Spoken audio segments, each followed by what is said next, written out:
Every empire is born from violence. This is a truth we accept. But what if the most powerful empire in history wasn't just born from violence, but from a specific, calculated, and evil ritual? A ritual so potent that its echoes shaped our world for millennia. A ritual that turned a simple act of murder into the foundation of a global superpower. Welcome to Dark Chronicles. Tonight, we investigate the darkest secret of the Roman Empire. Not the decadence of its emperors, not the brutality of its legions, but the evil ritual that started it all. The ritual that took place on a specific day, in a specific place, and involved a specific victim, a brother. We will prove that the founding of Rome was not a historical accident, but a meticulously executed magical act. A blood sacrifice that consecrated the ground, fed the gods of war, and unleashed a power that would conquer the known world. And we will show you how this single evil ritual became the blueprint for every empire that followed. Before we unearth this forbidden history, I want you to think about the symbol of Rome. The she-wolf, nursing 2 infants, a symbol of nurture, of salvation. But what if I told you that this symbol is a lie? A carefully crafted piece of propaganda to hide a much darker truth. What do you think is the real story behind this icon? Write your theories in the comments below. The truth is far more shocking than you can imagine. To understand the ritual, we must go back to its protagonists. Romulus and Remus, twin brothers, demigods, sons of the war god Mars and the Vestal Virgin Rhea Silvia. Their story is known to us as a myth, a charming tale of miraculous survival. But the myths of a culture are not fairy tales. They are the coded memories of its most important events. Let's decode the myth. The twins are born from a forbidden union, a violation of sacred law. They are sentenced to death by their great-uncle, King Amulius. They are cast into the Tiber River, a ritual of exposure, but they are saved. First, by the river god, who carries them to safety. Then, by a she-wolf, the sacred animal of Mars, who nurses them in a cave known as the Lupercal. Finally, they are found and raised by a shepherd, Faustulus. This is not a story of random chance. This is a story of divine intervention. The twins are marked by the gods, protected by the forces of nature. They are destined for greatness, and as they grow into natural leaders, they fulfill their destiny. They return to their home city of Alba Longa, kill the usurper Amulius, and restore their grandfather Numitor to the throne. But their destiny is not to rule an old city. It is to build a new one, a city that will one day rule the world. And this is where the myth ends, and the ritual begins. We are about to enter the ritual space. We will analyze the steps of this magical act with the precision of a forensic investigation. At Dark Chronicles, we don't just tell stories, we dissect them. We analyze their power. We reveal their hidden meanings.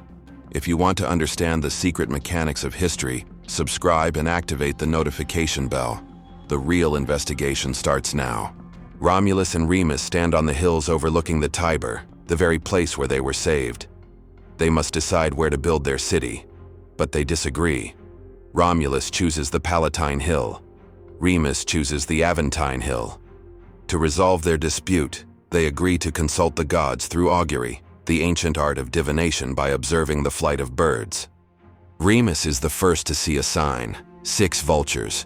He claims victory. But then, Romulus sees a sign of his own, 12 vultures. He claims that his sign is more powerful, as it is double the number. The dispute escalates. Their followers clash. The foundation of the new city is already threatened by division. This is the first step of the ritual, the invocation of divine conflict. The brothers are not just arguing over a piece of land. They are channeling the eternal conflict between opposing forces, the Aventine versus the Palatine, the 6 versus the 12, Remus versus Romulus. The stage is set for a sacrifice. Romulus, ignoring his brother's claim, proceeds with the next step of the ritual, the creation of sacred space. He takes a plow, pulled by a white bull and a white cow, and begins to carve a furrow in the earth around the Palatine Hill. This is the pomerium, the sacred boundary of the city. It is not a defensive wall, but a magical one. a line that separates the civilized world from the chaos of the outside. Inside this line, law and order will reign. Outside, there is only wilderness. As he plows, Romulus recites ancient prayers, consecrating the ground. He is not just marking a border, he is creating a temple, a space where the gods will dwell and where the destiny of his people will unfold. This sacred boundary, the pomerium, was the most important concept in Roman religion.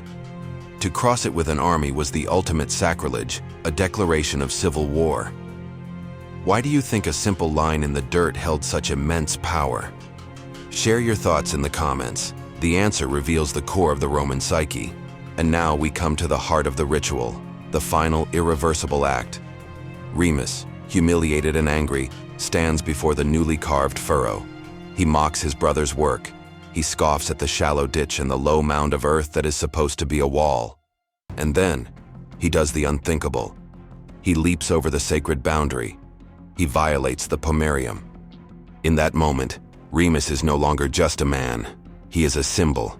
He is the embodiment of chaos, of sacrilege, of everything that threatens the new order. He is the enemy within, and the ritual demands that the enemy be purged. Romulus's reaction is swift and brutal. He strikes his brother down. Some versions of the myth say he used his sword. Others say he used the very shovel he was using to build the wall. The details are irrelevant. What matters is the act itself. Romulus kills his twin brother on the sacred boundary of his new city. This is the third and final step of the ritual, the foundation sacrifice. The blood of Remus, a demigod, the son of Mars, soaks into the freshly turned earth of the pomerium. It is not a murder, it is a consecration. The city is not just built on a hill, it is built on the blood of a king, the ultimate sacrifice to the gods of war and destiny. Fratricide, the oldest crime in the book, the story of Cain and Abel. But here it is not a sin, it is a sacred duty. The foundation of the greatest empire in history is a human sacrifice. Share this video to show the brutal reality behind the myths we are taught. And ask yourself, how many of our modern institutions are built on a foundation of forgotten crimes? With his brother's body at his feet, Romulus utters a chilling proclamation. So will it be for all others who dare to cross my walls. The message is clear. The security of Rome is absolute. Any threat, internal or external, will be met with death. The evil ritual is complete.